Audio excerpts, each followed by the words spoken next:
where a teacher would have a concealed gun on them. They'd go for special training, and they would be there. And if you do this, and a lot of people are talking about it, and it's certainly a point that we'll discuss, but concealed carry for teachers and for people of talent, of that type of talent. So let's say you had 20% of your teaching force, because that's pretty much the number.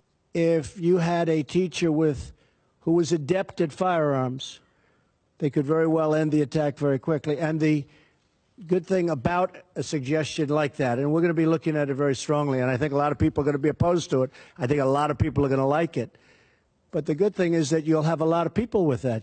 And so that would be certainly a situation that is being discussed a lot by a lot of people.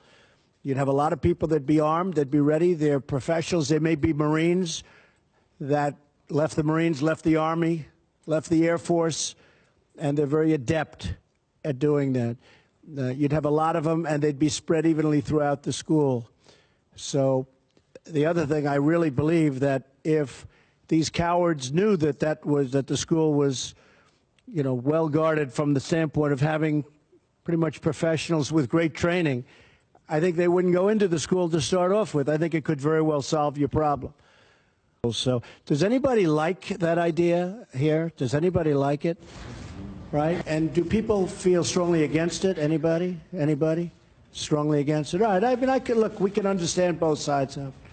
And certainly it's controversial, but we'll study that along with many other ideas. Anybody else something to say? Yes, go ahead. What you just said is one of the most insanely idiotic things I have ever heard. At no point in your rambling, incoherent response were you even close to anything that could be considered a rational thought. Everyone in this room is now dumber for having listened to it. I award you no points, and may God have mercy on your soul.